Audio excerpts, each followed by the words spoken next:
오늘은 뭐 그렇게 길게 말씀 안 드리고요. 짧은 회견문 낭독하고 그다음에 혹시 질문하실 거 있으면 받도록 그렇게 하겠습니다. 자랑스러운 완주 지난 모주 지역구민 여러분 그리고 전북도민 여러분, 정희균이 돌아왔습니다. 지나온 30년의 제 정치 인생처럼 이번 선거도 파란만장하고 스펙터클합니다.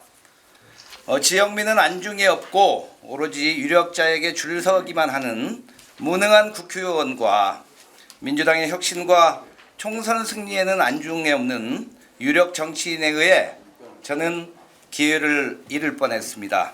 그러나 현명한 재심 의원들과 최고위원회를 거쳐서 저는 오늘 여러분 앞에 다시 섰습니다. 이제 더 이상 쓰러지지 않겠습니다. 오뚜기가 되고 불사조가 되어서 완주 지난 무주와 전북을 위해서 일하겠습니다. 무능하고 부도덕한 우리 지역의 국회의원을 이번 경선에서 반드시 퇴출시키고 자랑스러운 민주당의 후보가 되겠습니다. 그리하여 완주 지난 무주의 자존심을 회복하겠습니다.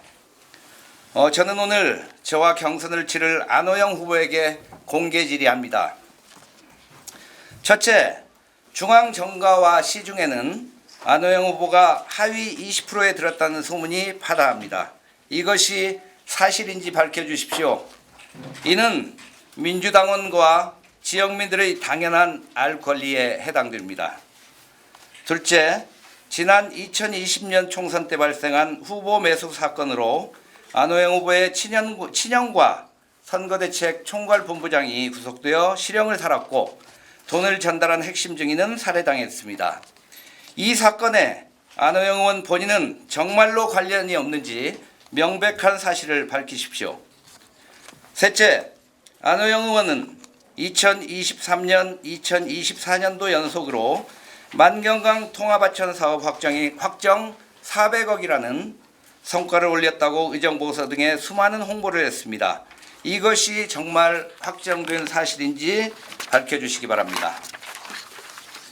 존경하는 완주 지난 무주 지역구민 여러분, 전북도민 여러분, 정희균이 부도덕한 정치 공작으로 멈춰섰던 완주 지난 무주 변화의 길, 대한민국 정치개혁의 길, 윤석열 정부 타도의 발걸음을 다시 시작합니다. 잠시 쉬었으니 더 힘차게 뛰겠습니다. 더 반갑고 진실하게 지역민들을 만나겠습니다. 민주당의 총선 승리를 위해 더욱 노력하겠습니다. 감사합니다.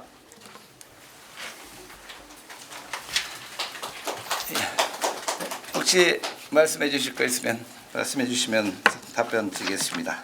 처음에 왜 컷오프가 됐다고 생각하시는지, 그 다음에 재심의 인용이 받아들여진 그것은 어디에 원인이 있다고 보는지.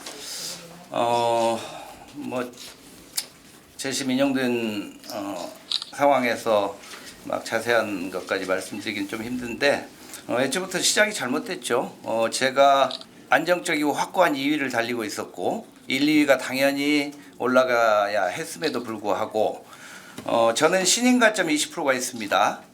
그리고 제가 알기로는 현역 의원은 하위 20%에 포함된 걸로 저는 알고 있습니다. 그러다 보니까 이기기가 힘들었겠죠. 그래서 저는 다른 수를 썼다고 그렇게 생각을 합니다. 그리고 그 부분이 이제 어쨌든 재심위원회 최고위원회에서 받아들여진 것은 제가 그거에 대해서 소명을 했고 그게 받아들여진 거라고 저는 그렇게 생각을 합니다. 네. 공개 질의를 요구한 배경이 있을까요? 이렇게 하위 평가라든지 이런 부분을 예. 그러니까 유권자들이 알아야 된다라고 예. 하기 때문에. 네. 일단 1번 하위 평가 문제는 전 뭐 국민적 관심사죠.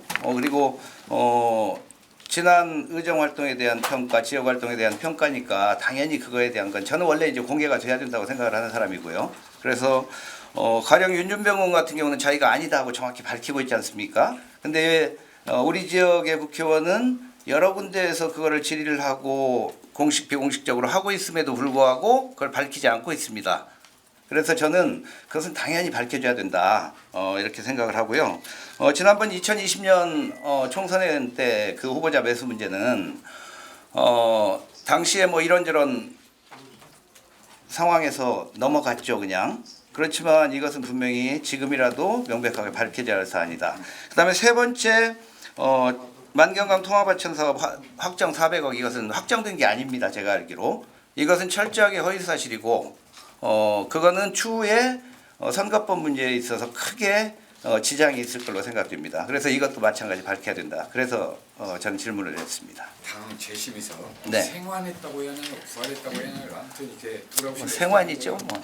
그한 가지는 네. 계속해서 이제 김정우 후보와 예. 상당한 단일화 진척을 이뤄냈다. 두 분이 단일화를 할 것이다. 예. 이 얘기가 계속 나오고 있어요. 네. 어떤가요? 저는 이제 지역에서 어쨌든 지난 8년을 심판해야 된다는 입장이고 그 부분은 김정우 두세훈 후보도 같은 입장이었습니다. 그래서 김정우 후보와는 교감을 나눈 적은 있었고요. 그래서 뭐 일정한 내용도 좀 있긴 합니다만 아직은 제가 그걸 섣불리 밝히거나 하는 건 좀 힘들다고 생각을 하고요.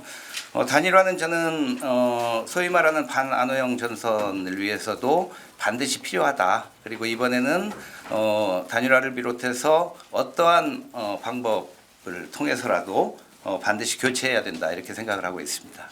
그건 추후에 말씀드릴 기회가 또 있지 않을까 싶습니다. 그럼 경선 후보로 되신 이후에도 이렇게 김정호 후보라든지 이렇게 좀 얘기가 있었다는 거예요? 아직은 이제 제가 어제 최고위원회 결정 나고 저녁에 내려왔습니다. 그래서 아직은 뭐 접촉을 못했고요. 이제 또 어쨌든 뭐 김 후보님이나 다른 후보들은 제가 다시 돌아온 거에 대해서 그렇게 탐탁치는 않으실 거 아니에요, 솔직히. 그러다 보니까 그렇게 뭐 바로 연락드리고 뭘 논의를 하고 하는 것은 예의가 아닌 것 같아서 오늘 정도, 오후 정도 연락드려보려고 합니다. 완주 지난 무주 네. 해서 현역 의원 재선을 했는데 예. 왜 꼭 바뀌어야 된다고 생각하시나요? 그거는 이제 뭐 지역 여론 저보다 더 잘 아실 거예요. 제가 생각하기에는 지역민들의 정서 하여튼 만족도가 너무 낮다는 거 하고 제가 이제 개인적인 뭐 평가들은 있지요.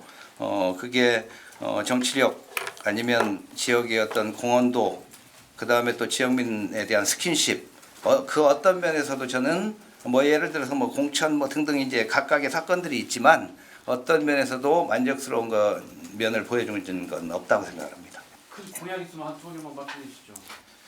공약은 뭐 이제 지난번에도 말씀드렸는데 이제 군이 세 개여서 어떤 걸 말씀드려야 될지 모르겠는데 일단 이제 완주 중심으로 말씀을 드리면 저는 이제 스포츠 마케팅을 통해서 관광 사업 그리고 농산물 판매 수익 확대까지 그런 면으로 지역 경제 활성화하겠다는 게 첫 번째고요.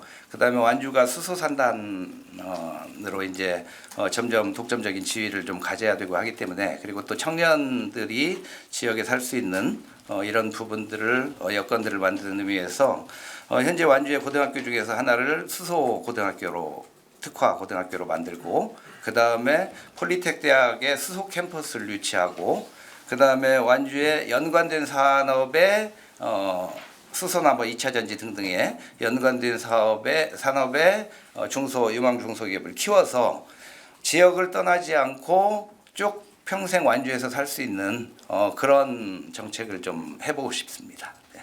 이 하위 안우영 후보의 그 하위 20%이 설들이 계속 나오고 있잖아요. 네네. 지역에서도 이제 막 파다하나요?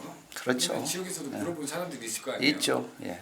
근데 제가 듣기로는 아니라고 지금 이제 밖에 나는 사람들한테 얘기를 하는 것 같아요. 네. 공개적은 아니고. 예. 그러면 이런 방법보다도 직접 한번 후보님이 전화해서 맞냐 물어보는 수도 있을 텐데. 원래는 이제 경선 과정에 들어가면 그쪽 저기에다 공개질이 그러니까 직접적으로 이거 밝혀달라 하려고 했었습니다. 그랬는데 제가 그 기간이 있어서 그 기회를 얻지 못했고요. 뭐 개별적으로야 그렇게 얘기를 하는지 모르지만 어떤 형태로도 그쪽 관계자까지도 그게 아니다 하고 얘기를 공개적으로 한 적은 없습니다. 근데 저는 뭐 그걸 아니면 아니다 정확히 얘기를 하면 되지 않을까 그렇게 생각을 합니다. 그러면 논란 종결된 걸 텐데요. 하여튼 감사드리고요. 더 열심히 뛰어서 잘 할 수 있도록 그렇게 노력하겠습니다. 고맙습니다.